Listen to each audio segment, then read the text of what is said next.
Saw it pop up on my screen last night. I thought, oh joy, this should be really interesting.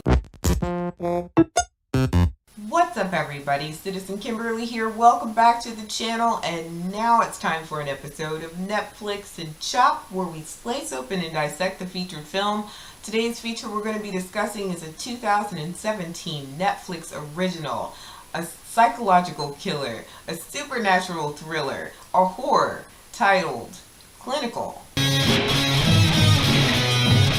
story starts off. We're kind of introduced to a conversation. Within this conversation, in the context, we hear a woman calling in her medication.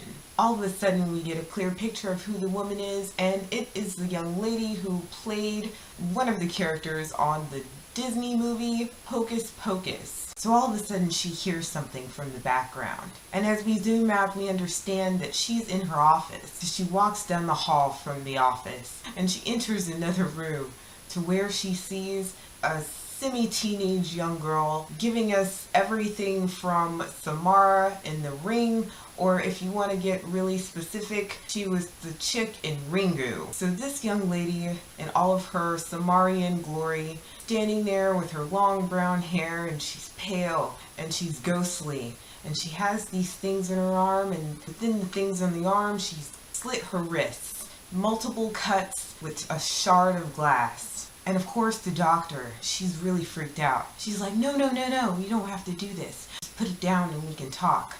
But of course the young lady and all of her Samarian sort of sickly type jargon is like, no. And she mumbles a couple of sentences that don't make sense. That's kind of the standard thing that we have going on.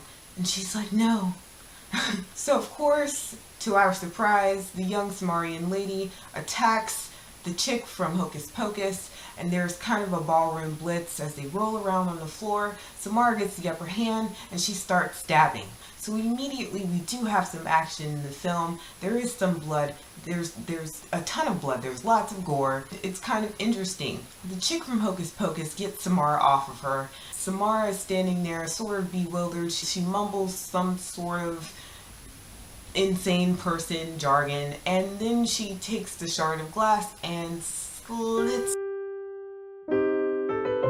her throat. Now this is delicious, but it doesn't stop there. Actually, it does stop there, because we flash to 2 years later where the Hocus Pocus chick is now the patient. She's sitting inside of her doctor's office. He's very much so a psychiatrist, and you all may know this dude from Real Genius. He always plays the kind of jerky bad dude.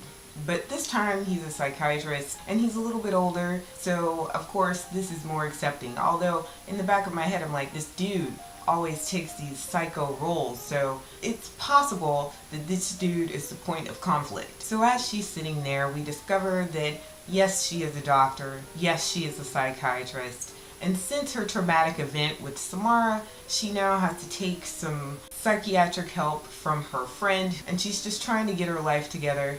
But this traumatic event that involves Samara has now traumatized her, and she can't deal with anything that's going on in her life. She can barely practice, and her specialty was traumatic events. So now, since the traumatic event has happened in her life, she can no longer counsel those who have had traumatic events in their life. So we kind of enter the mundane world of the Hocus Pocus chick, the Hocus Pocus psychiatrist chick. So we enter her world and it's boring. We have this montage of her sitting and listening and counseling couples with problems and counseling people with mundane issues. Of course, we know that she considers them mundane issues because she's sitting there and she's doodling and she's writing the word bored.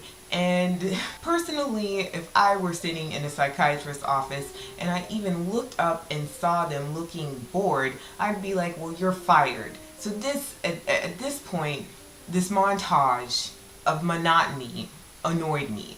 And this actually goes on for 31 minutes. I timed it. 31 minutes and 53 seconds into the film, we're kind of smothered with the fact that this Hocus Pocus psychiatrist is so utterly bored with her existence and the cases that she's taking that she can't take it. But we as viewers can't take it, So this is an issue. To shorten it up, we kind of get introduced to a man who has had a face transplant.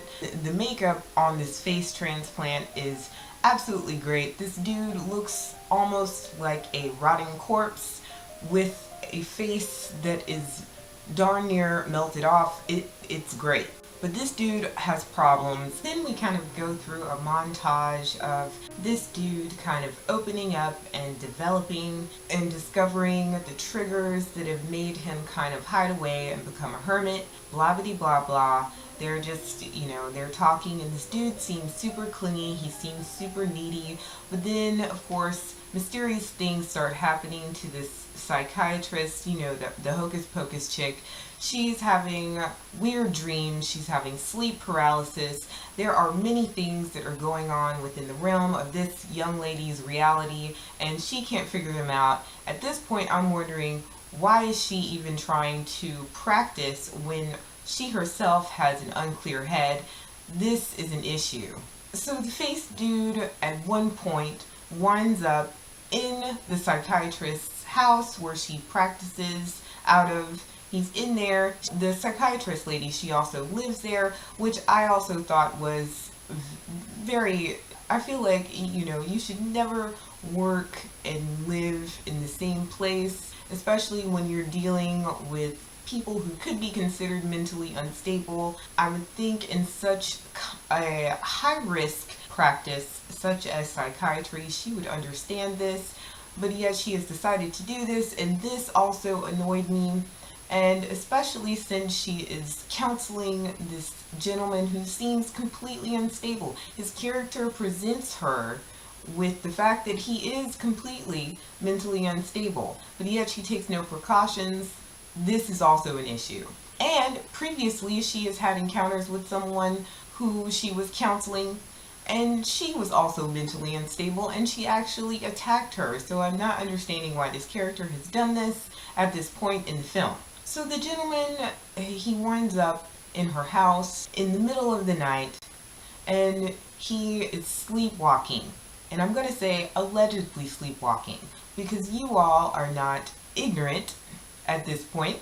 So he's allegedly sleepwalking, and then the psychiatrist does something that I feel is completely out of sorts and out of character for anyone who has studied the mind and mental disabilities.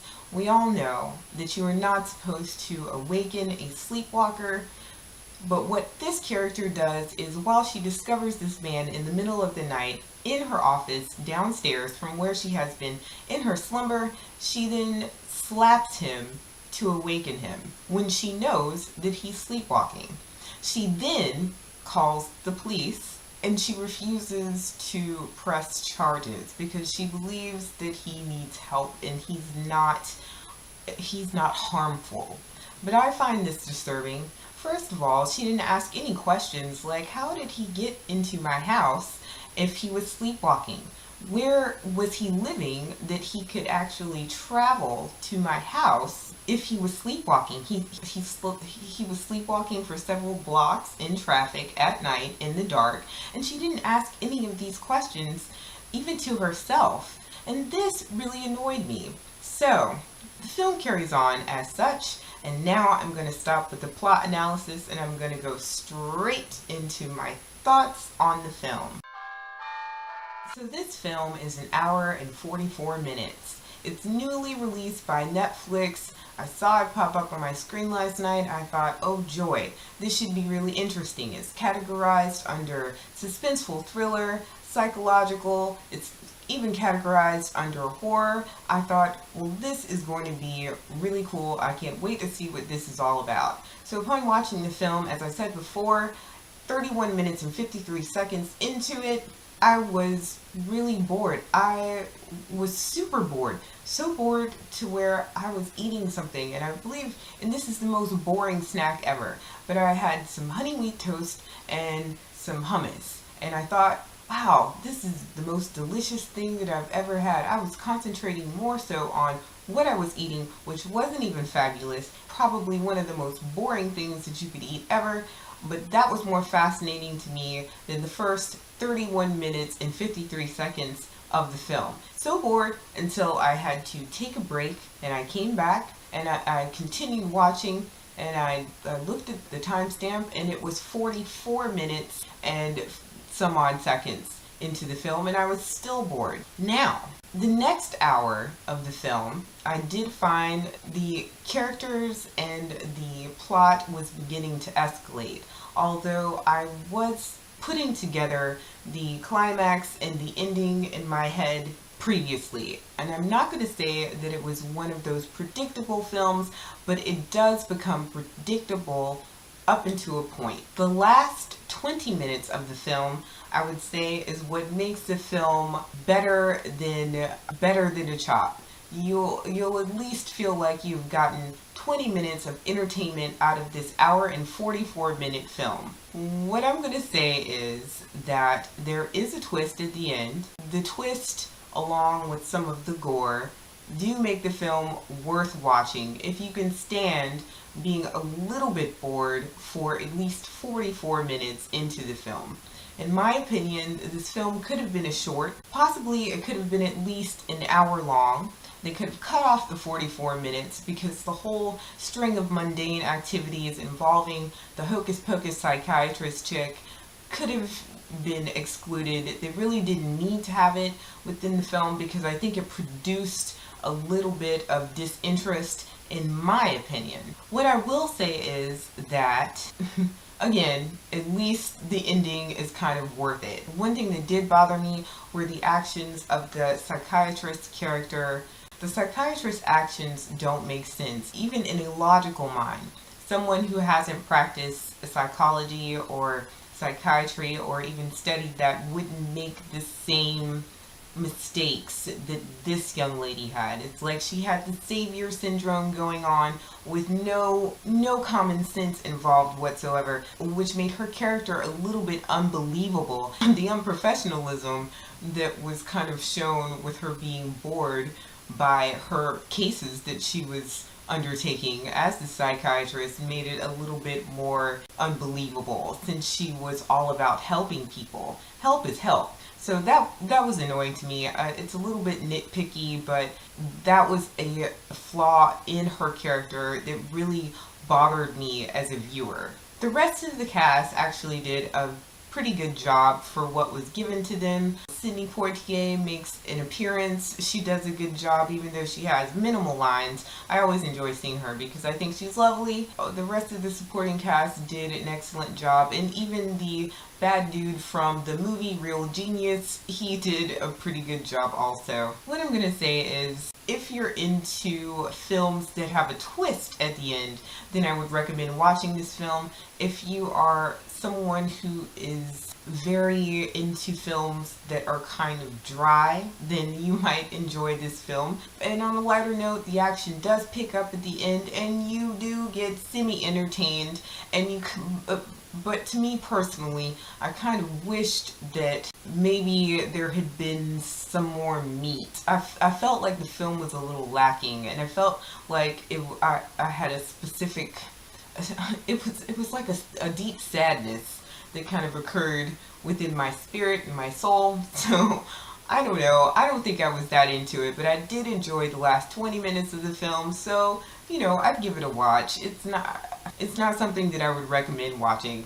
I wasn't too into it, but you know, you could always fast forward to the last 20 minutes and see what I'm talking about, and you'll feel a little bit better, because at least the psychiatrist character, you know, she does a pretty good job, and it seems like all of her synapses are firing off at the same time, and she gets it together. So that's going to do it for this video. I hope you all enjoyed it. I hope you do whatever you want to do, check out the movie or don't check out the movie. Until the next time, if you're into it, watch it.